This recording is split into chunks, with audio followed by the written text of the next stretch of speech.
down because so many people leaving their holes, digging it up, being a mess. So I don't want to be a mess. I don't want this place shut down. So fill your holes, keep it clean, ruin it. So the next spot I'm going to try is water's coming pretty rapidly right here, but there's a low pressure zone right in there.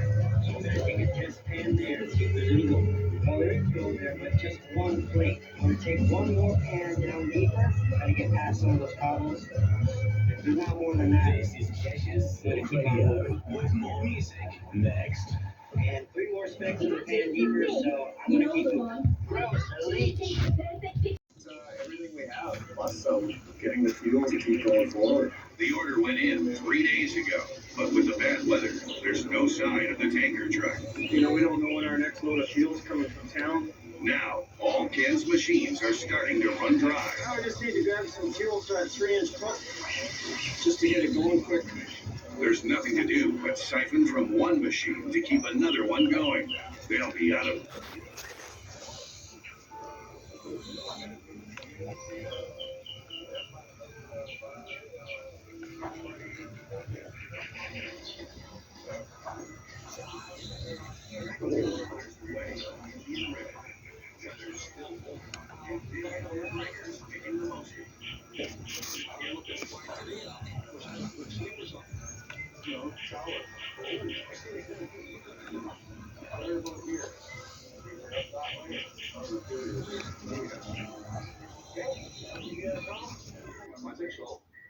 Big Al, the rookie, has scored big in his first season. Over 600 ounces of gold, worth about $840,000. And he's looking for more.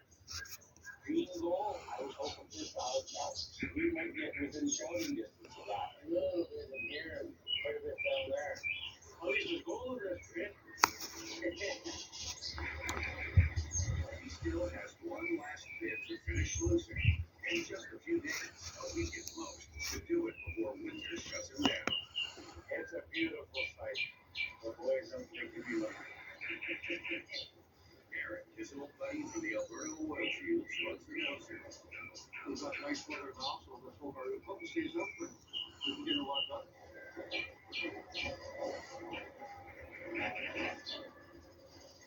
But just minutes into his shift. That sounds right. So just full power 5 minutes ago. Oh, nice. A dead dozer. Full power. This is a job for Hero. Big Al's master mechanic and right-hand man. Any part that was waiting to breaks in the last few days. Al's banking on it being a small fish. How do you feel today? But no such luck. Hero delivers the verdict. I think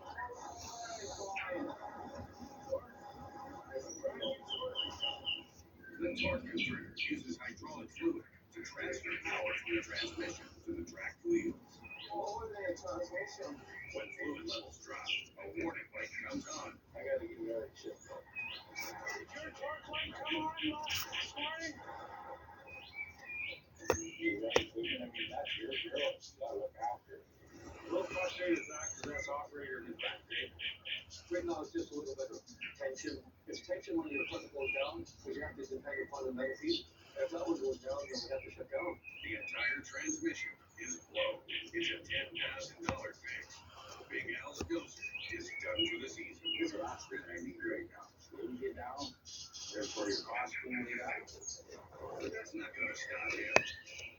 So I'll get you on the 750. We'll get first again, Eric. There's always a way around things. It's something we can probably push through. Big Hero, the giant 750 excavator, takes over the dozer's job. But does it at half the pace. First time when you gotta get some hours. One more break on it. That would be nice.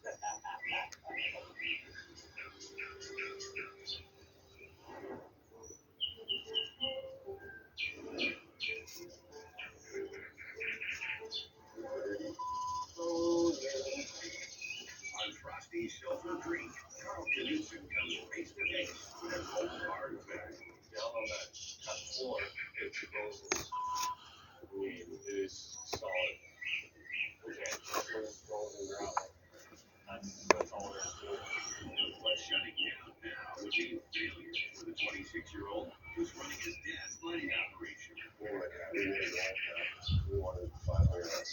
That's about $700,000 worth of gold, and he's not there yet. Carl's found a way to keep going, and Marty has come to hear the details.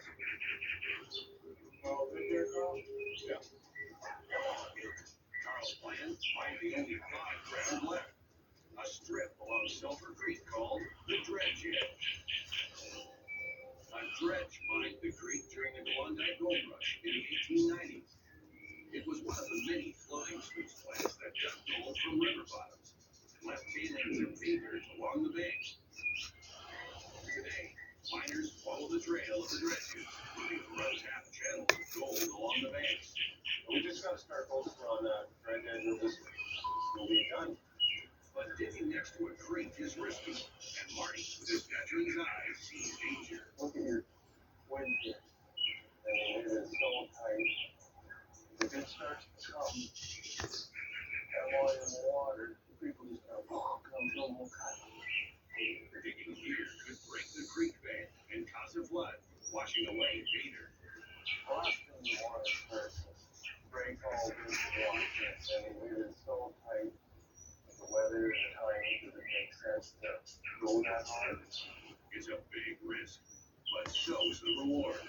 How am I supposed to know how to deal with all this if I don't get the chance to do it? Carl wants to get it done. So far, he's stepped up in enough areas, and so one of that. We're supposed to work out. Seems like right thing to do. Carl gives marching orders to his crew. Okay, start right here. Don't take too big of a drop. I don't want to get the creek coming through. Start loading the truck. Hey, one, two trucks going all that hard water out here. Camber. As long as they're careful, these dudes, we're still here. When we're challenged, why not?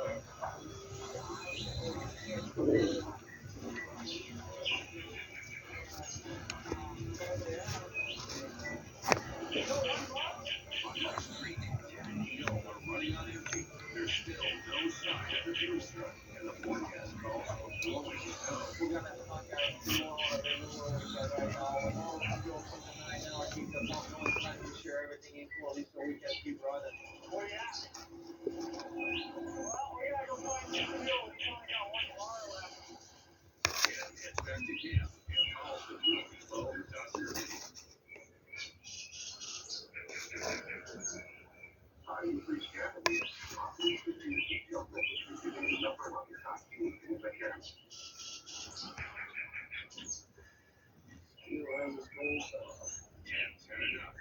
He'll get the fuel himself. I'm gonna run to town and get a bunch of barrels filled with diesel just to make sure we make it through tonight. And hopefully that fuel truck will make it out here tomorrow afternoon. The road out of Bruce Creek is a treacherous 15-kilometer climb to the Mountain World Highway. Really,